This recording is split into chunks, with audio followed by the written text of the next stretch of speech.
नमस्कार. आज बनवले रव्याचे लाडू आणि तेही बिना चाचणीचे.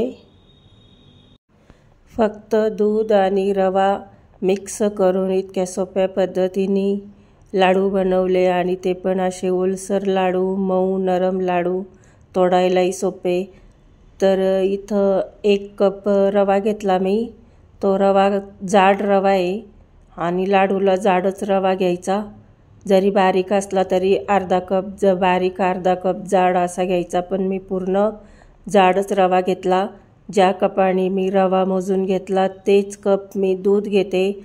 दूध गरम करून थंड केलेले आहे आणि थोडेसे काजू बदाम तुकडे करून घेतले. तर पाऊण कप मी तूप घेतलं. तूप पण ह्याला जास्त लागत नाही ह्या लाडूसाठी. आणि जे काजू बदामचे तुकडे होते ते थोडे परतून घेते मी गव्हाळ्या कलरवरती. हे लाडू करायला इतके सोपे जातात ना, ह्याला चाचणी करायची पण गरज नाही. तर थोडं मध्यम ह्याच्यावर मी भाजून घेतलं आणि गॅस बारीकच ठेवलेला आहे. जो रवा होता तो मी त्या तुपामध्ये टाकला ते काढून घेतल्यानंतर आणि एक 50% इतका रवा परतून घेणार आहे. बारीक आचेवरच परतून घेणार आहे. असं थोडा दमादमाने परतून घेते. तुम्हाला माझे व्हिडिओ आवडले तर लाईक करा, सबस्क्राईब करा, बेल आयकॉनला प्रेस करा. दरवेळेस मी ह्याच पद्धतीने रव्याचे लाडू बनवत असते. इतके सोपे जातात हे लाडू करायला. तर आता 50% इतका रवा भाजून झालेला आहे. तर आता जे दूध घेतलं होतं ना ते थोडं थोडं एक ठिकाणी टाकत राहणार. असं टाकल्याबरोबर ते पटकन आटलं पाहिजे. अशा पद्धतीने टाकायला पाहिजे. तर असं किंचित किंचित दूध सोडते कारण एकदम रवा ओला नाही होऊन द्यायचा आहे. पटकन ते दूध आटलं पाहिजे, पटकन तो रवा सुकला पाहिजे. अशा पद्धतीने टाकायचं आहे दूध. दूध टाकण्यासाठी मी गॅस थोडा मोठा केलेला आहे का की पटकन दूध आटायला पाहिजे. आता ते आटलं. परत मी गॅस बारीक केला आणि बाकीचं राहिलेलं दूध परत टाकलं. परत टाकल्याबरोबर मी गॅस मोठा केला पटकन ते दूध आटण्यासाठी. तर आता जितका तो रवा ओला झाला ना तितका तो सुकवायचा आहे आपल्याला का की त्याचे लाडू बनवायचे. महिनाभर टिकतील असे लाडू. तर आता मी 5 ते 10 मिनटं त्याला परतलं. थोडा सुकला पण त्याच्यामध्ये ह्या गाठी झाल्यात ना तर ह्या गाठी अशा फोडून घेते मी. त्याच्यात गाठ राहिली नाही पाहिजे.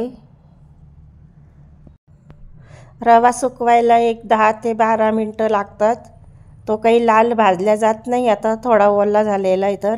तर आता त्या गाठी फोडून घेतल्या. सगळा मोकळा मोकळा झाला. एक 10 ते 12 मिनटं लागले.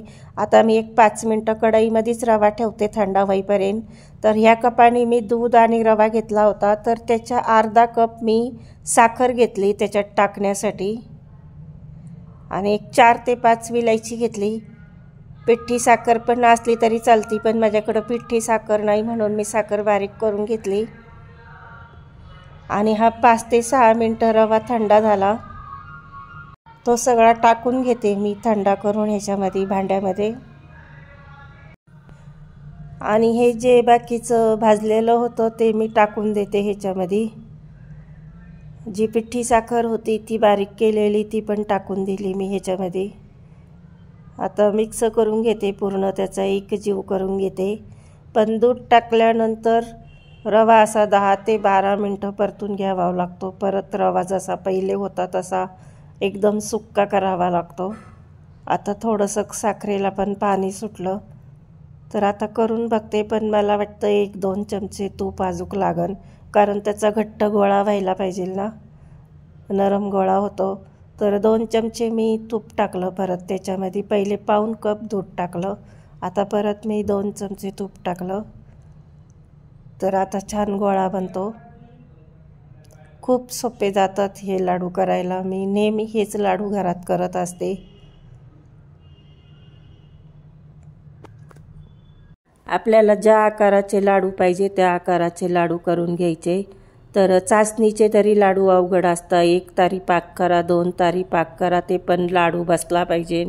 त्यासाठी हे लाडू खूप सोप्या पद्धतीचे आहेत आणि 1 तासानंतर ते सुकून जातात. तर असे ओलसर लाडू असतात आतमधून. डब्यात भरून पण ठेवलं तर महिनाभर लाडू टिकतात, खराब होत नाही आहे. आणि फोडल्यानंतर पण इतकी मऊ आणि ओलसर लाडू तोंडात घातल्याबरोबर विरघळतात. तर त्याला 1 तासानंतर त्याचा कलर असा होतो, जो रवा रवा आहे तो असा दाणेदार रवा दिसायला लागतो लाडूवरती. नक्की करून बघा. तुम्हाला माझी रेसिपी आवडली तर लाईक करा, सबस्क्राईब करा, बेल आयकनला प्रेस करा. धन्यवाद.